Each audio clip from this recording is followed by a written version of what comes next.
Hi,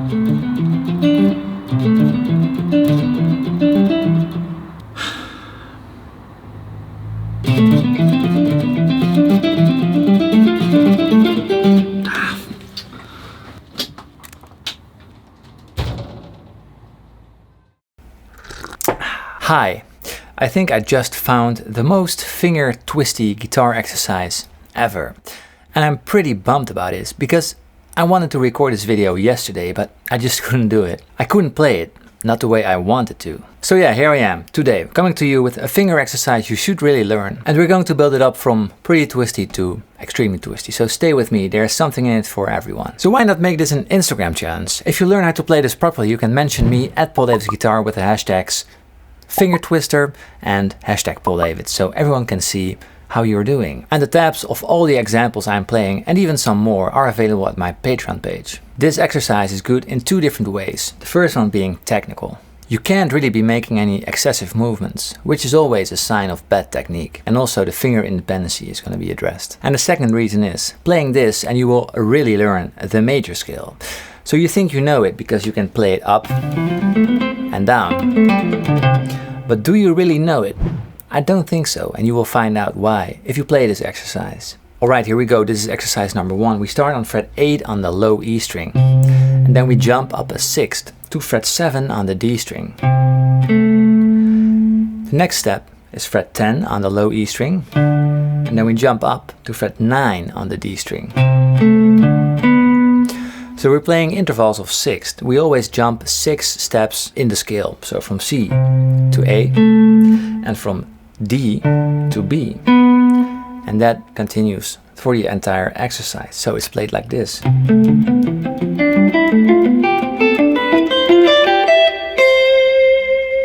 That's the exercise basically. So E8, D7, E10, D9, A7, D10, A8, G7, A10, G9. And then we go to the D string, D7 to G10, D9 to B8, D10 to B10.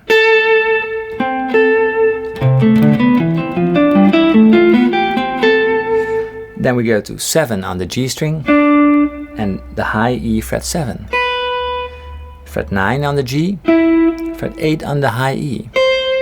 Fret 10 on the G, fret 10 on the high E.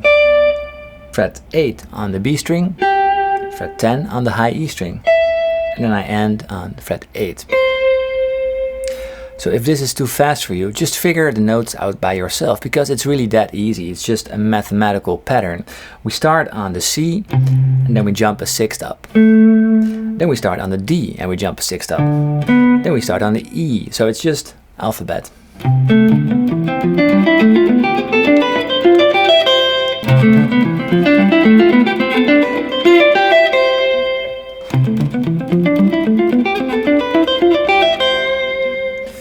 So really try to move your fingers as fluently as possible with the least amount of excessive movement. And if you can't do that, if your fingers are all over the place, really start out slow and even slower than you would expect. Really slow.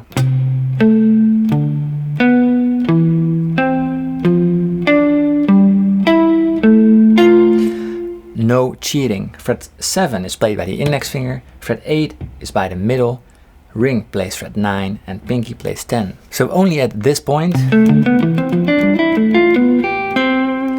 you can use your ring finger for fret 10 because your pinky and ring finger both have to play fret 10. And then you go to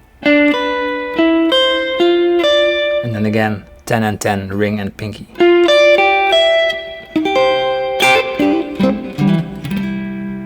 And if you're playing faster, try to accentuate the first beat.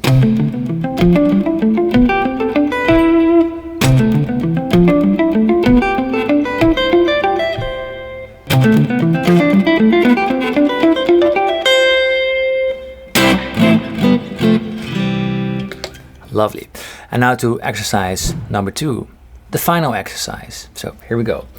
We play the same thing at first. The first 8 notes are the same. So if you reach that point, we go back to the second note of the scale. So we start on the C and we play up C. Then we played 8 notes, and then we're starting on the second note of the scale, the D. And we play again a 6th interval, rising up. So from D, up to E, to F, and to G. So we're extending the rising pattern, 4 up, 3 down, 4 up, 3 down. So what we end up with, played slowly, is this. We start on C, 4 up. Then we start on D, 4 up. On E, on F, on G, on A, on B, on C, on D. So we get 8 patterns of 8 notes. That's the total exercise. So we end up with the last one is from D.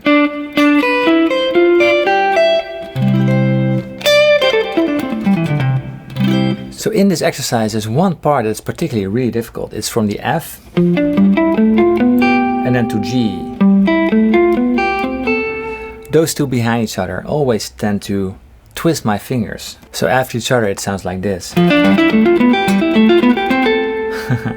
So playing the scale in 6th intervals really sounds different than just playing it up and down or in thirds. And you really learn to navigate nicely in the C major scale. Or not just C, you can play it everywhere on the neck, of course, because you go all over the place. You go from this point to that point to this point to that point. So one thing that is nice about this exercise is that the pattern ends on the note we're starting with, but then 1 octave higher. So let me play the first 8 notes. We end on the D. And the second group of 8 notes starts on the D, but then 1 octave lower. Now I'm ending on the E, and the third part starts on the E, 1 octave lower. So it's a real nice and elegant pattern. So let me show you how to play it real slow with as little movement as possible.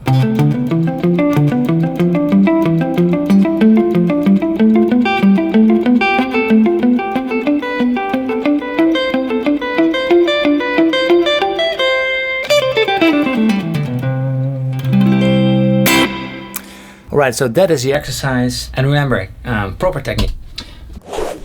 I just realized I didn't even give it my best shot yet, so let's see what I can do.